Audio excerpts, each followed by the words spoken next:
자, 그러면 한번 시작해 보도록 할게요. 자, 9월 20일 공개 라이브. 자, 차트 일단 먼저 조금 보고 이야기를 할게요. 자, 지금부터는 누가 봐도 앞으로는 꾸준하게 상승한다고 볼 수밖에 없거든요. 상승을 안 보는 사람은 하나밖에 없어요. 모두 다 10월 달에 뭐 장이 좋아지고 상승한다라고 하기 때문에, 근데 비트코인은, 이런 자산시장은 서민들이 생각하는, 신규 투자자들이 생각하는 그런 방향으로 가지 않는다. 요런 근거 하나로 하락을 봐요. 그거 말고는 지금 하락 볼 게 없어요.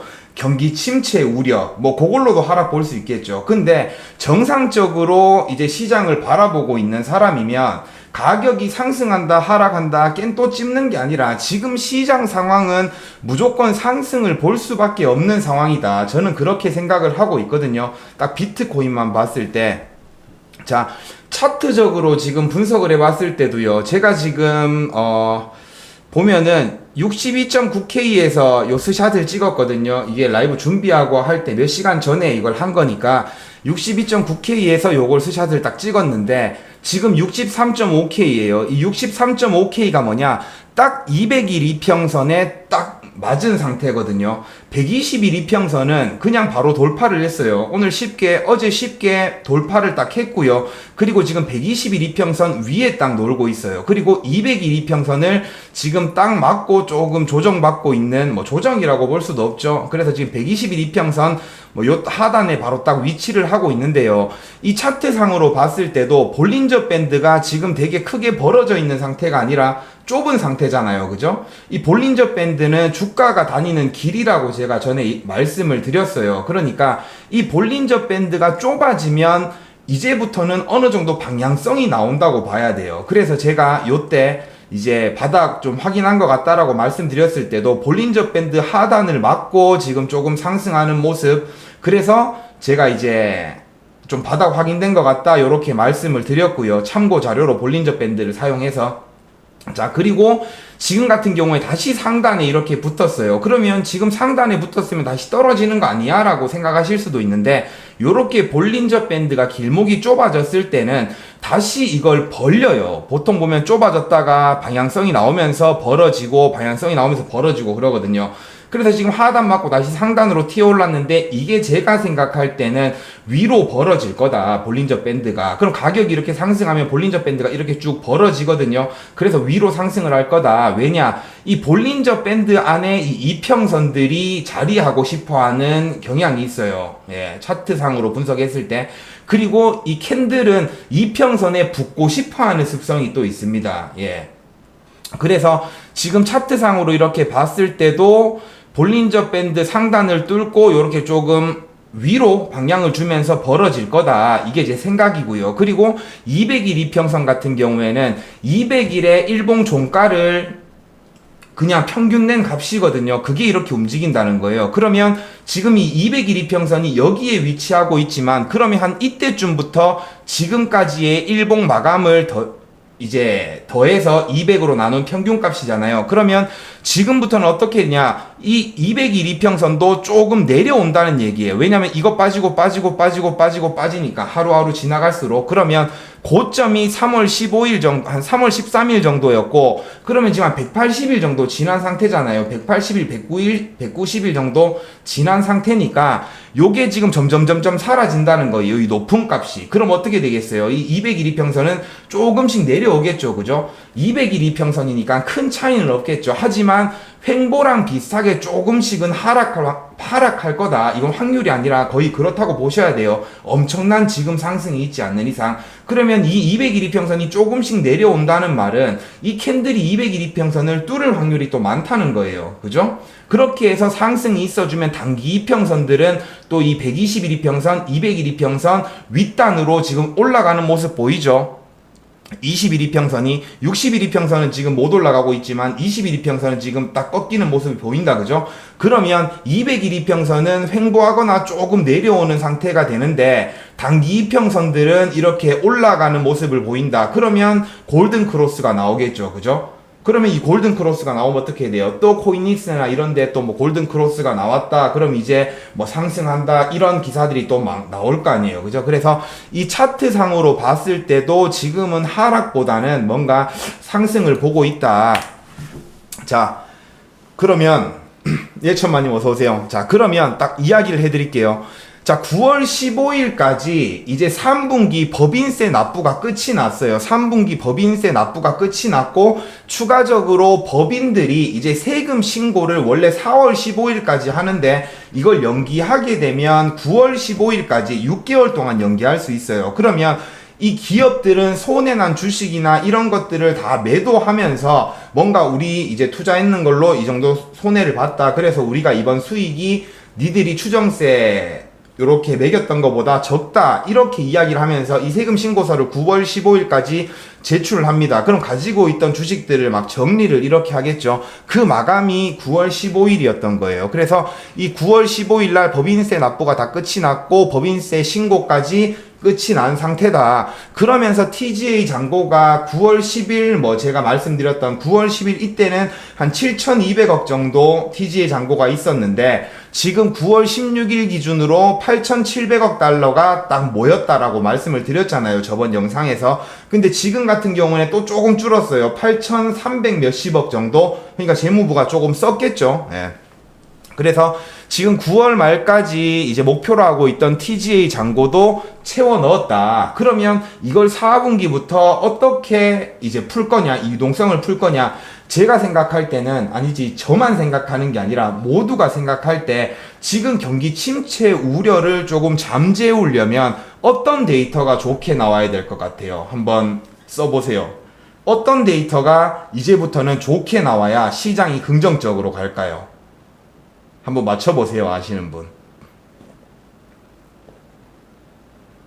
근데 맞출 것도 없죠. 지금 제가 여기 고용시장이라고 적어놨으니까. 예, 그러니까 고용 쪽에 돈을 많이 풀 확률이 많다. 뭐 정부 일자리를 엄청 창출하던가, 아니면 기업들한테 이렇게 이제 뭔가 자금을 조금 주면서 그렇게 해라. 왜냐면 지금 뭐 상업용 부동산은 힘들지만 뭐 주거용 부동산 같은 경우에는 지금 계속 상승하고 있거든요. 그러니 뭐 이제 주택이나 이런데 돈을 쏟아부을 일은 별로 없다는 거예요. 그래서 지금 경기 침체 우려가 생기는 가장 첫 번째 원인이 고용이란 말이죠. 실업률이 증가하고 고용이 지금 둔화되는 모습을 보인다고 연준도 이야기하고 있고요. 그러니까 지금 주가 경기 침체 우려를 없애려면 고용시장이 좀 좋아지는 모습을 보여줘야 되는 거예요. 그러면 10월 달의 데이터는 고용시장이 좀 괜찮아진 모습들이 나올 거라고 저는 생각을 합니다. 그래서 이제 이 유동성을 가지고 1,500달러 정도의 이제 재무부가 쓸 수 있는 돈이 생겼다라고 이야기했잖아요. 1,500달러 이상.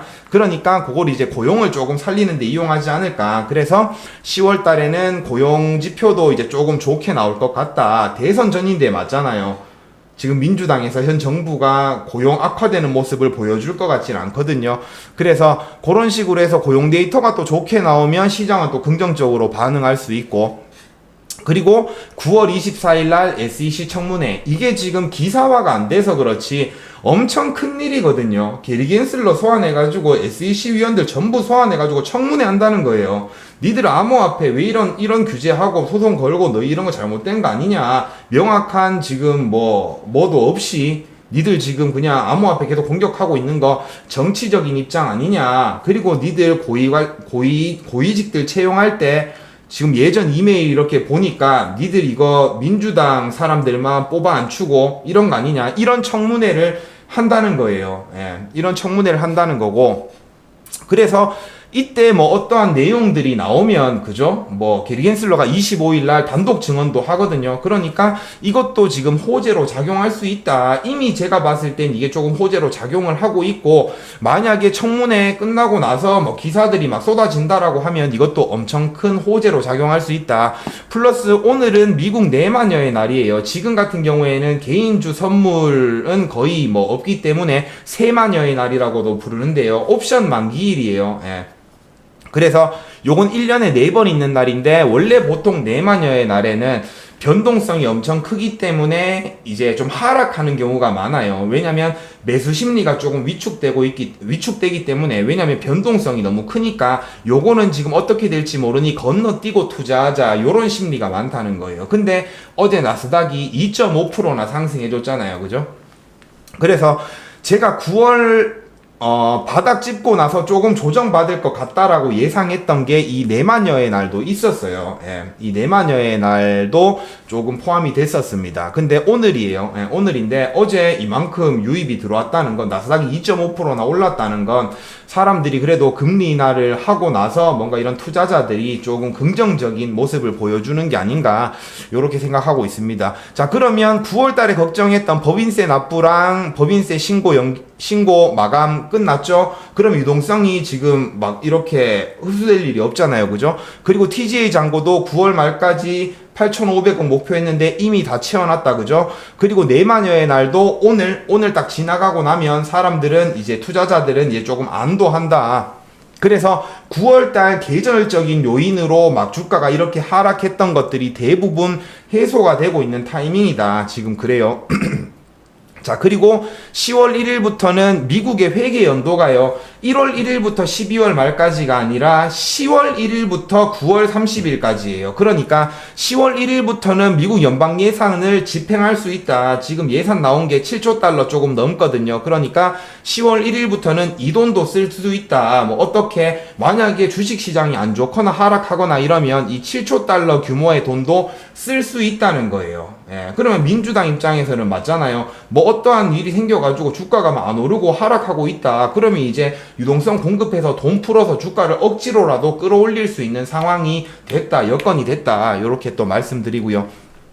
자, 동시 시청자 수 160명인데요. 좋아요 빨리 좀 눌러주세요. 네, 좋아요 좀 눌러주시고. 자, 그 다음에 마이크로 스트래티지가 지금 8월 6일부터 9월 달까지 되게 뭐 11억 달러인가 뭐 엄청 많은 규모의 비트코인을 매수했다라고 이야기했잖아요. 근데 지금 추가적으로 또 전환사채를 발행해요. 7억 달러 상당의 전환사채를 지금 발행을 하는데요.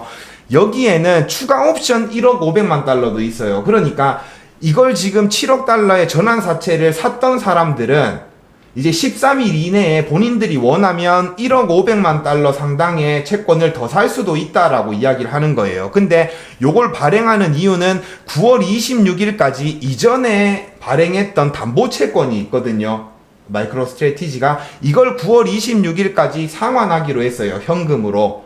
그러면 이 담보채권이기 때문에 요 담보로 묶여있던 비트코인도 이제 좀 언락돼 있던 게 풀려요. 그러면 마이크로 스트래티지가 이 비트코인을 팔아가지고 5억 달러 현금 상환을 하냐? 그게 아니에요. 지금 7억 달러 규모의 전환사채를 발행하는 이유는 요번 상환하는 자금을 조달하기 위해서 7억 달러 규모의 전환사채를 발행을 하는 겁니다. 그러면 7억 달러 상당의 전환사채를 발행했는데 5억 달러를 현금으로 상환한다. 그럼 2억 달러 남잖아요. 그죠? 그리고 이 옵션, 추가 옵션으로 1억 500만 달러까지 전부 채권이 판매가 된다라고 하면, 그렇게 판매가 된다라고 하면 3억 500만 달러의 현금이 생기는 거예요. 그러면 이게 10월 달에 마이크로 스트래티지는 또 비트코인을 매수한다는 거죠. 무슨 말인지 이해되시겠죠? 자, 그리고 10월 7일날 FTX 채권자 심리 및 합의가 있어요. 네, 다들 어서오세요. 이 심리 및 합의가 있는데요. 그러면 이때 기사가 뭐라고 뜨겠어요?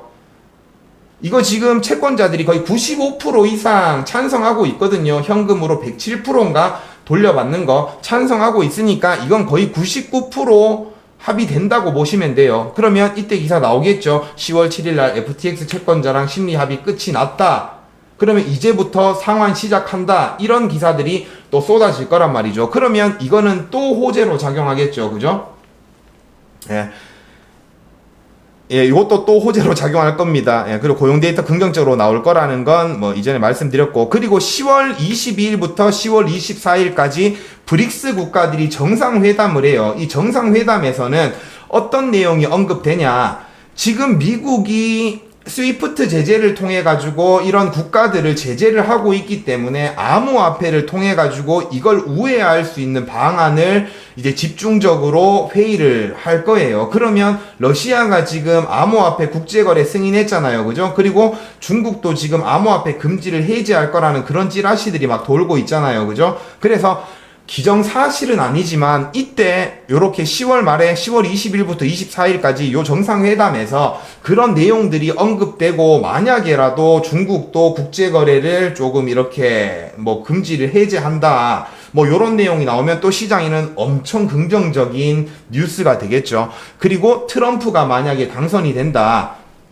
트럼프가 당선 안 되더라도 지금 중동 전쟁이랑 러우 전쟁에 대해서 제가 설명을 많이 드렸잖아요. 제가 멤버십에서 뭐 공개 영상으로도 설명드렸는지 모르겠지만 지금 중동 전쟁하고 러우 전쟁이 끝이 나지 않는 이유는 미국 대선 때문이에요. 중동 전쟁 같은 경우에는 이스라엘 같은 경우에는 지금 어떻게 해서든 계속 분쟁을 만들고 공격을 하고 이렇게 협상을 안 해서 민주당을 지금 욕먹이고 싶게 하는 게 목적이에요. 예.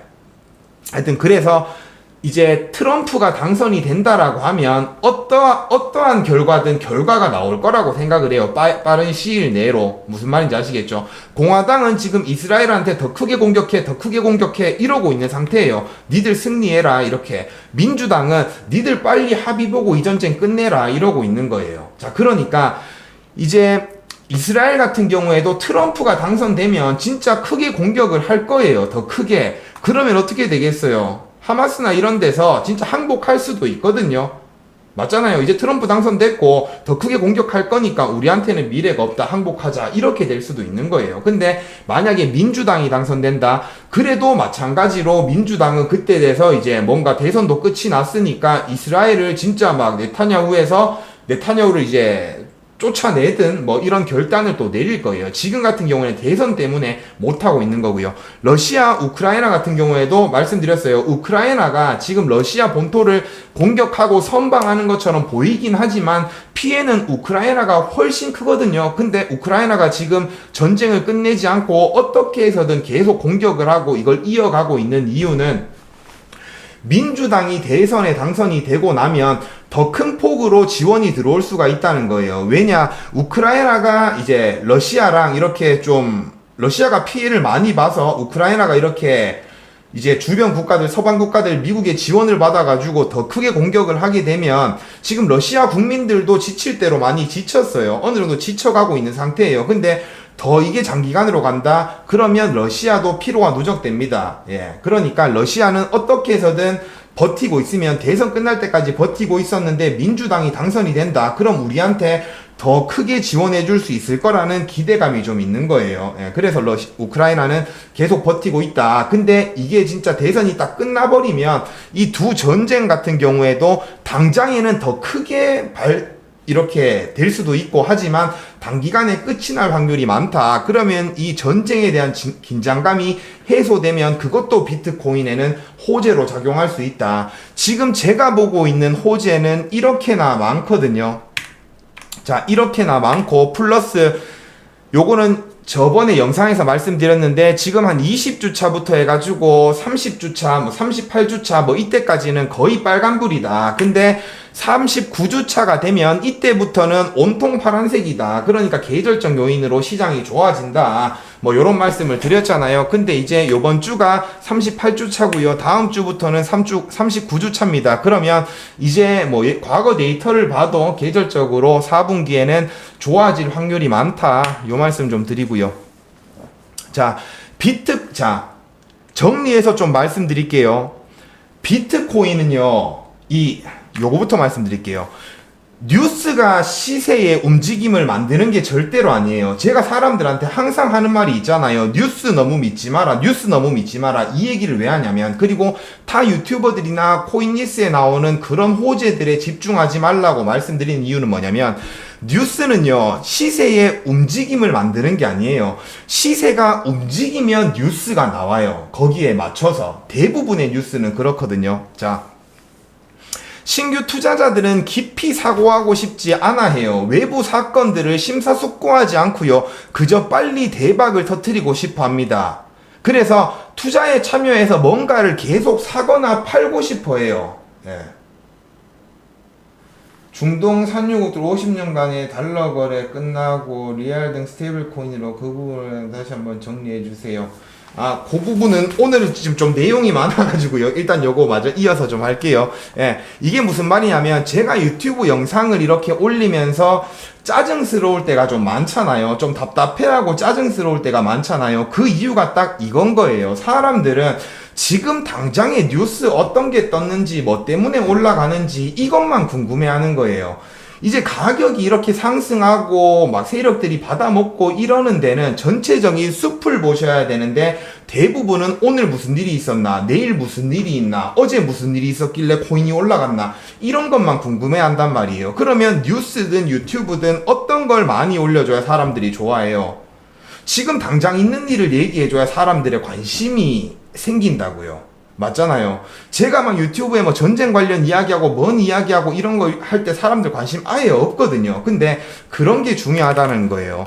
지금 호재로 작용할 수 있는 엄청 많은 것들을 이야기했잖아요. 이게 지금 발생한 호재가 아니라는 거예요. 앞으로 발생할 호재인 거지. 이게 시장의 가격에 영향을 주거든요.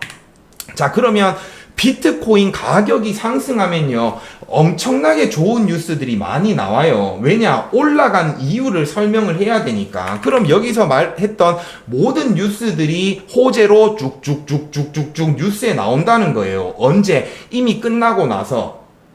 그러니까 개미들은 예를 들어서 뭐 하여튼 자, 그래서 보면 FOMC도 마찬가지예요. 이 FOMC 기준금리 발표하고 파월 연설 딱 끝났을 때 가격이 좀 연설 중에 올라갔다가 하락했거든요. 새벽까지.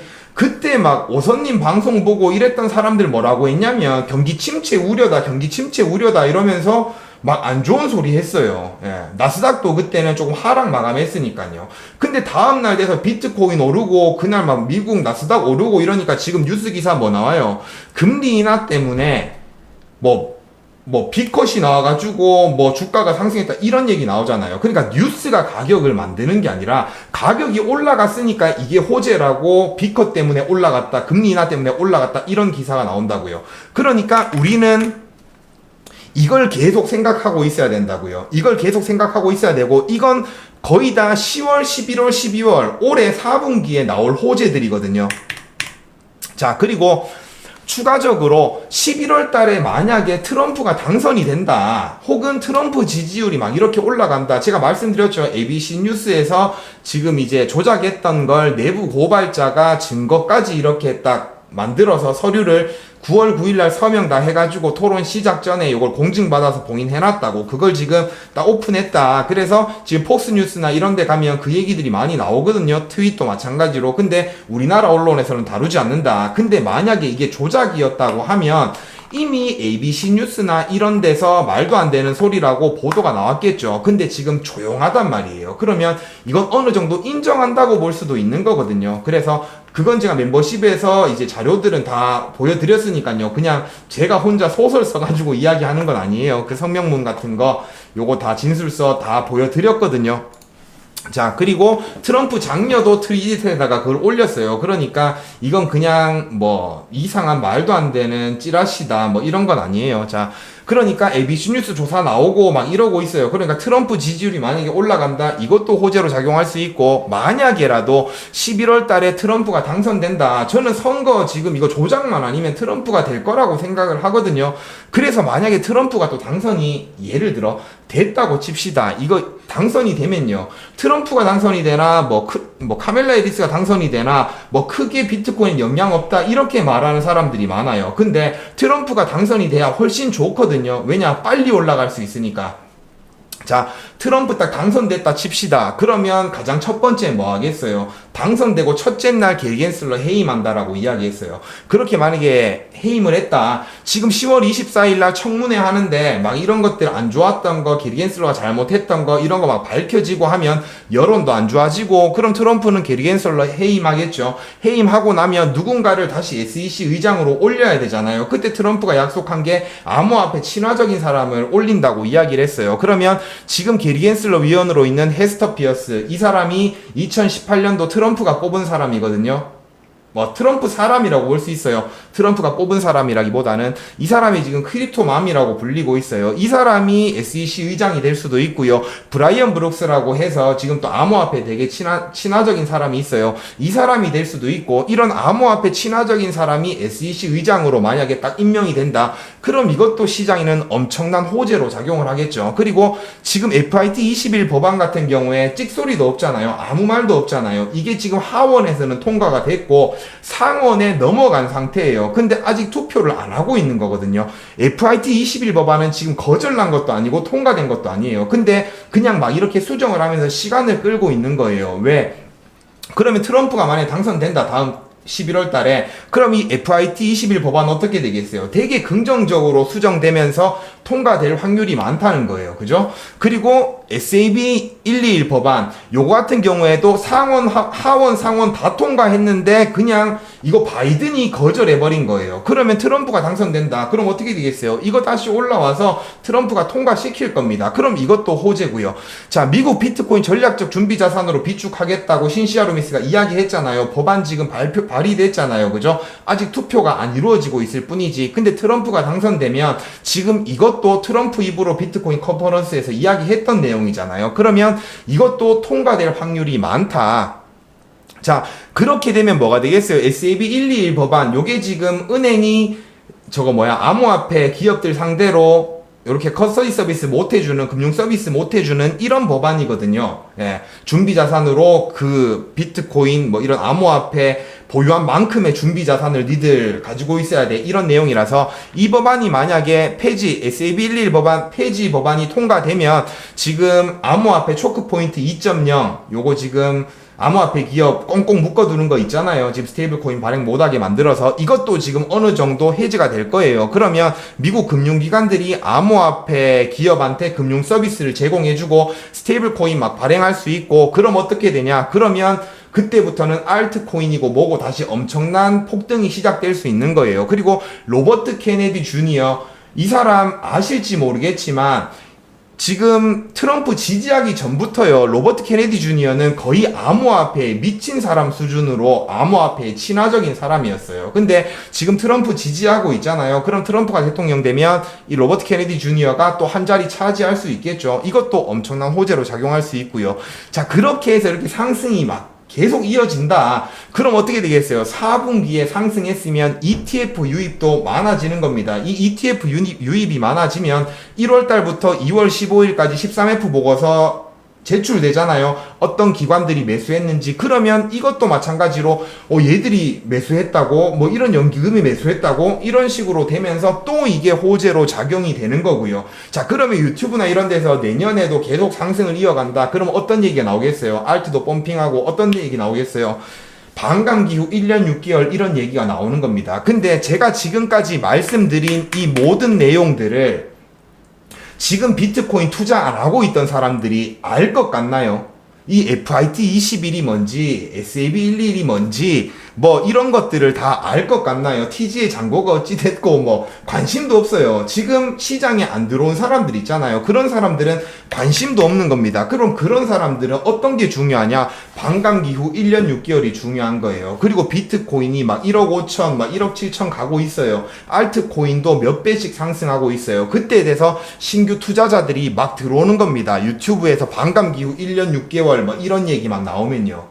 무슨 말인지 아시겠죠? 그러면 우리는 지금 숲을 보라고 제가 말씀을 드렸잖아요. 그죠? 그러니까 뉴스에서 어떤 호재가 나오고 어떤 악재가 나오고 이런 걸 보는 게 아니라 지금 우리가 생각하고 있는 이런 것들이 있잖아요. 3월 달까지, 내년 한 3월, 4월까지 어떤 상황들이 발생할지 우린 이미 이런 것들을 다 알고 있어야 된다고요. 그리고 거기에 맞춰서 시장의 움직임을 봐야 된다고요. 가격 오르고 나서 어떤 기사 하나 떴다고 해서 이거 보고 우와 이거 떴으니까 올라가겠다 이런 식으로 코인에는 접근을 하면 안 된다는 거예요. 그래서 제가 유튜브를 할 때 가장 힘들었던 게 그런 부분이었던 거예요. 전체적인 걸 보면서 가격이 어떻게 올라가고 내려가고 이런 걸 파악해야 되는데 자랑하는 게 아니고요. 저는 이 저점들을 모두 맞췄거든요. 이 저점들을 모두 잡아냈단 말이에요. 그죠?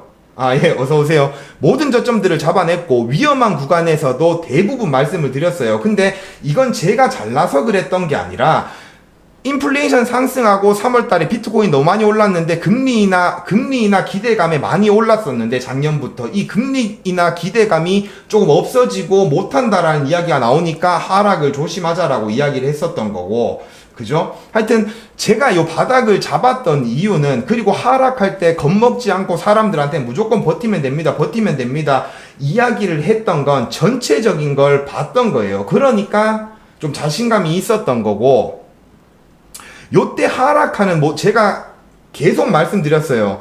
이 어떤 이슈를 볼 때 이게 비트코인에 뭔가 문제가 발생한 거면 겁을 내야 되는 게 맞아요. 근데 비트코인에 문제가 되는 게 아니라 마운트 곡스 상환이나 독일 정부 물량 풀리는 거나 이런 이슈들은요 그냥 단기적으로 가격이 조금 빠질 수 있는 이슈라는 거예요. 그죠? 전쟁이 난다고 해도 러시아랑 우크라이나랑 전쟁이 났는데 그것 때문에 비트코인이 없어질 일은 없잖아요. 그죠? 그러니까 단기적으로 뭔가 불안감 때문에 매도세가 조금 증가하는 것 뿐이지 비트코인에 대해 뭔가 영향을 주는 것들은 아니라는 거예요. 그래서 제가 매번 답답했어요. 사람들한테 욕먹고 사람들 뭐라고 하고 그러면. 그래서 어찌됐든 결과적으로는 제가 이런 호재들을 쭉 말씀드렸다. 그죠? 그러니까 오늘부터 무조건 올라갑니다. 이런 관점이 아니라는 거예요. 어떤 또 트릭이 나올 수도 있어요. 9월 말이 됐든 10월 초가 됐든 가격을 좀 하락시키기 위해서 어떤 또 악재가 튀어나올지 몰라요. 하지만 지금 이만큼 많은 장기적으로 봤을 때 이만큼 많은 호재들이 있다. 그래서 제가 항상 말씀드리는 건 일단은 대선 직후까지 봐야 된다. 대선 후에 어떻게 될지는 그건 나중에 생각하고 일단 대선까지 보자. 그리고 대선에서 트럼프가 당선이 된다. 그러면 저는 그때부터 이런 것들을 생각을 할 거라는 거죠. 트럼프가 당선되면 당연히 이루어질 일들이잖아요. 트럼프가 다 약속했던 거니까. 그래서 이런 것들이 시간이 지나면서 하나하나씩 다 호재로 작용하겠구나. 그럼 기관들이나 기업들은 이런 것들을 다 생각하고 있겠구나. 이렇게 숲을 보자라는 말씀이고요. 자, 플러스 무슨 말인지 여기까지 일단 이해되셨죠? 오늘 좀 열변을 토합니다. 자, 그리고 비트코인 같은 경우에 ETF 같은 경우에도 딱 보시면요. 지금 1월 달에 비트코인 ETF가 딱 승인이 나고 발행이 됐을 때 GBTC가 보유하고 있던 개수가 62만 개였어요. 61만 9천 개. 비트코인 개수가요. 자, 토탈에서 62만 개의 비트코인을 ETF에서 시작하자마자 들고 있었다는 거예요. GBTC로 이제 신탁으로 운용될 때 몇 년 동안 모아놨던 거, GBTC가. 그게 62만 개였고요. 그리고 이게 보시면은 1분기 3월 달까지 83만 4천 개 ETF로 들어온 거예요. 그럼 결과적으로 봤을 때 한 21만 개 정도밖에 안 들어왔다는 거예요. 무슨 말인지 아시겠죠? 21만 개가 3월 달까지 딱 들어온 거예요. 그 후로 1, 2, 3, 4, 5, 6, 6달 동안 지금 10만 개도 안 들어왔어요. 유입이. 한 8만 개 들어왔거든요. 그죠? 그러니까 ETF가 3월 달까지는 엄청 잘 들어왔는데 그 후로는 지금 많이 들어오지 않았다. 근데 이게 ETF의 실패냐? 저는 그건 절대 아니라고 생각을 하거든요. 왜냐면 ETF도 투자 상품이란 말이에요. 그러면 사람들은 그냥 비트코인 무조건 모아 이게 아니라 좀 상승할 때 더 끌린단 말이죠. 그래서 3월 달까지 이렇게 ETF가 많이 유입됐던 건 상승을 했기 때문에 이만큼 유입이 됐던 거라고 생각을 하고 지금 4월 달부터는 별로 크게 늘어난 게 없어요. 그죠? 별로 크게 늘어난 게 없고 8만 개 정도 늘어났는데요. 이건 비트코인 가격이 지금 재미없이 횡보하고 하락하고 있으니까 8만 개 유입이 된 거예요. 그럼 주식 가격으로 봤을 땐요, 이거 오히려 빠졌어야죠. 네. 빠졌어야 되는데 가격이 하락했으니까 그래도 올라오긴 올라왔다. 근데 지금부터 이런 호재들이 쭉 터지고 비트코인 가격이 쭉 상승을 하게 되면 ETF로 자금 유입되는 것도 훨씬 많아질 거다. 그러면 비트코인의 가장 호재는 뭐예요? 인정받는 거예요. 기관이나 기업들한테 인정받는 거. 그럼 ETF로 많은 기관들이 유입이 된다. 그러면 비트코인 가격은 그게 또 호재로 작용해서 엄청난 상승을 할 수 있다. 자, 플러스 요거는 마이크로 스트래티지 주식을 보유한 현황이거든요. 보시면 뱅가드 아시죠?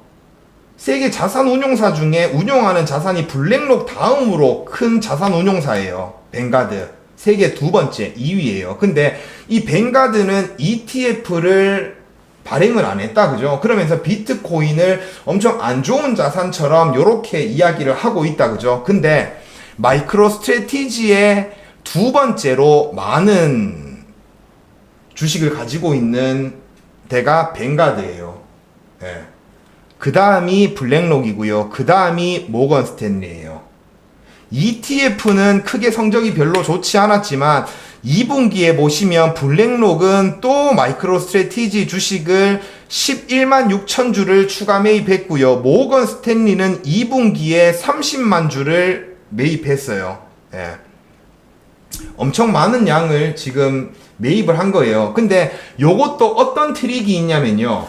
ETF로 지금 기관들이 우리나라 연기금도 지금 막 코인베이스랑 마이크로 스트래티지 매수해놨잖아요. 그 이유는 뭐냐? DTCC에서 ETF는 담보율을 제로로 만들었어요. 몇 달 전에 영상에서 말씀드렸잖아요. 그러니까 우리가 운용하고 있는 자산을 주식에다가 투자를 하면 이 주식을 담보로 해서 대출을 받아가지고 또 자금을 굴려야 되는 거예요. 그런 기관들은.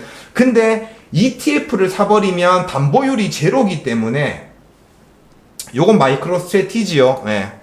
자, 일단 그럼 쭉 얘기를 좀 할게요. 그래서 이제 ETF를 사고 비트코인 현물을 사게 되면 그걸 담보로 돈을 융통시킬 수가 없기 때문에 이런 주식들의 더 매력을 느끼는 거예요. 우리나라 연기금도. 자, 그러니까 그러면 이게 또 무슨 말이겠어요? 트럼프가 당선이 된다. 그러면 DTCC 담보율도 제로가 아니라 좀 잡아줄 수도 있어요. 그런 식으로 조금 암호화폐 친화적인 정책을 펼칠 수도 있거든요. 그러면 ETF의 수요가 더 늘어나겠죠. 지금은 ETF를 사는 순간 그 돈은 묶인다라고 생각하시면 돼요. 그래서 기업들이나 기관들이 ETF보다는 요런 이제 주식을 매입하는 걸 좀 더 선호한다. 그렇게 생각하시면 되고요.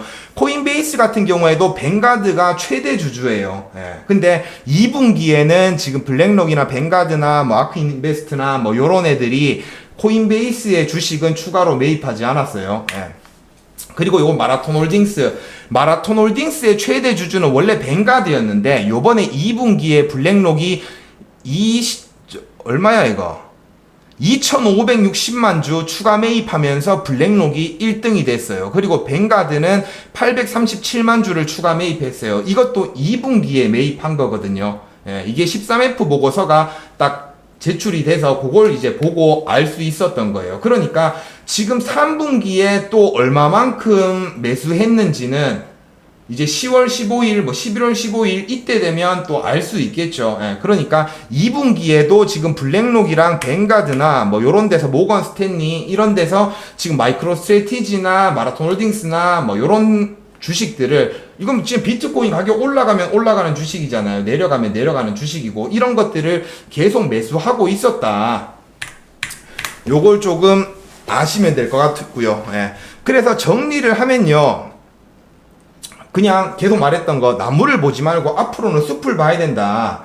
지금 어느 정도 앞으로 나올 만한 호재들을 제가 쭉 나열을 해드렸잖아요. 그죠? 그러면 이걸 기억하고 있다가 이 가격 움직임을 한번 보시라는 거예요. 하루하루 어떤 유튜브가 이것 때문에 올랐다 그러면 아 이것 때문에 올랐구나. 이것 때문에 올랐다 이러면 이것 때문에 올랐구나. 마이크로 스트래티지가 또 매입했다네. 그러면 이거 보고 사람들이 많이 사겠지. 그때 사는 건 개미밖에 없다고요. 미리 이런 것들을 알고 기관들은 매수를 한다. 그래서 이런 호재가 뉴스에 딱 뜨고 나면 그때 대해서 뒷북치고 매입하는 거는 개미밖에 없다. 그렇게 아셔야 되고요. 그러니까 이런 호재들이 이제 점점 사라져 간다. 하나하나씩 다 발휘되고 그만큼 가격이 또 올라가고 막 이렇게 됐다. 근데 그 뒤에 뭐 반감기 이후 뭐 어쩌고 저쩌고 내년 6월달 돼가지고 그런 이야기들이 막 나온다. 근데 우리가 지켜보는 정작 호재들은 이미 거의 다 반영이 된 것 같다. 그러면 좀 탈출을 해야 될 때예요. 저는 비트코인을 장기 보유를 계속 좀 추천을 드리고 있거든요. 근데 저 같은 경우에는 장기 보유를 해도 지금 제 방송을 보고 계시는 분들은 장기 보유하지 마세요. 왜냐면 들어올 때 목적 자체가 장기 보유가 아니었거든요. 그냥 1년 6개월 만에 내가 최대한 수익을 많이 내서 빠진다라는 목적을 가지고 들어오셨잖아요. 그럼 그 목적을 가지고 들어오셨으면 그 계획대로 일단 진행하세요. 그 진행하시고 그 다음부터 조금 하락을 한다거나 그러면 그때 돼서는 이제 내가 조금 이제 장기간으로 보유할 만한 자산으로 비트코인을 선택해서 가격 하락하면 조금씩 분할 매수를 해야 되겠다. 요런 계획을 다시 세우셔야 되는 겁니다. 아니면 일정 시드는 매도를 하고요. 수익 실현을 하고 일정 부분만 장기간으로 들고 가 보시든. 왜냐면 최고점에 이걸 딱 맞추긴 힘들거든요.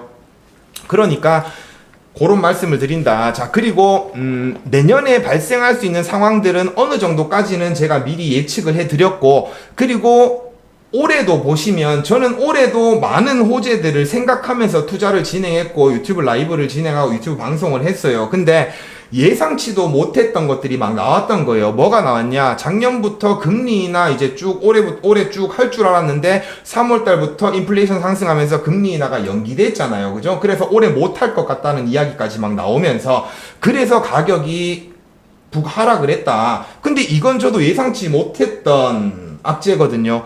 그리고 4월에 갑자기 막 이스라엘이 이란 저거 뭐야 대사관 이렇게 폭탄 날리면서 막 이란이랑 이스라엘 중동 전쟁 긴장감이 고조되면서 이때 또 막 하락했다. 그죠? 그러니까 이란이 이스라엘한테 폭탄 날릴 거라고는 저는 상상도 못한 일이에요. 그러니까 요게 또 하락으로 작용했고요. 그리고 제가 계속 말씀드렸던 거 바이든이 대선이 임박하면 암호화폐 친화적으로 나갈 거다 이런 얘기를 계속 했어요. 그래서 내가 생각할 땐 한 6월 정도부터 6월이 아니라 대선 전 한 3개월 전부터 한 8월 정도부터는 암호화폐 친화적인 입장을 발표할 것 같다 이렇게 계속 말씀을 드렸는데 갑자기 7월에 바이든 대통령이 대선 후보에서 사퇴를 해버린 거예요. 이런 건 제가 전혀 예상할 수 없는 거거든요. 그러니까 8월부터는 뭔가 암호화폐 친화적인 이야기를 할 줄 알았는데 바이든이 내려가 버리고 새로운 대선 후보 카멜라 해리스가 올라오다 보니까 이 암호화폐 친화적인 정책을 펼칠 때가 아니라는 거예요. 뭔가 카멜라 해리스를 조금 알리고 뭔가 이런 작업을 할 때지. 그래서 이런 변수들은 항상 나온다는 거죠. 그래서 내년까지 어떤 변수가 생길지 몰라요. 그래서 제가 대선까지 일단 보자라고 말씀드린 거고, 제가 트럼프가 당선되면 이런 호재들이 쭉 나올 거다라고 말씀드렸던 거, 이거 트럼프 당선 안 돼버리면 못 나오는 거예요. 그죠? 그러면 그때에 대해서는 전략을 다시 짜겠죠. 네. 하지만 올해 연말까지는 뭔가 조금 이런 호재들이 좀 작용을 한다. 그래서 미국도 민주당 카멜라 해리스 지금 딱 당선돼도 장기국채도 이미 3, 4분기에 많이 발행해놨고 지금 돈 쓰려고 뭔가 이렇게 주가 끌어올리려고 이런 모습들이 보이니까요. 제가 생각할 때 한 11월, 12월까지는 비트코인이 쭉 상승해 줄 수 있지 않을까 이런 생각합니다. 그리고 추후에 트럼프가 이제 당선이 되면 단기간에 엄청난 폭등을 할 수도 있겠죠. 그래서 저는 트럼프가 당선될 확률이 지금 좀 더 높다라고 생각을 하고 있기 때문에 지금 이런 시나리오들을 조금 쓰고 있는 거거든요.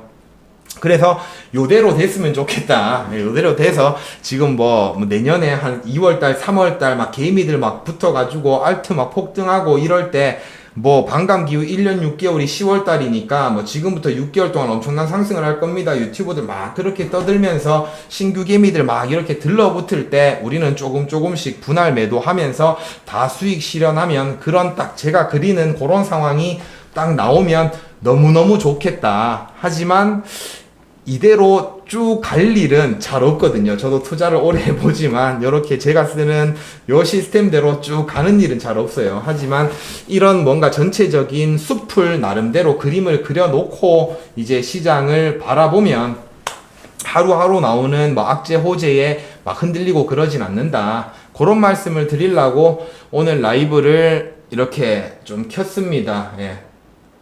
켰고요. 오늘 내용이 좀 어땠는지 모르겠네요. 하지만 저는 그냥 되게 중요하다라고 생각을 했거든요. 예. 오늘 제가 준비한 영상은 라이브는 여기까지입니다. 예.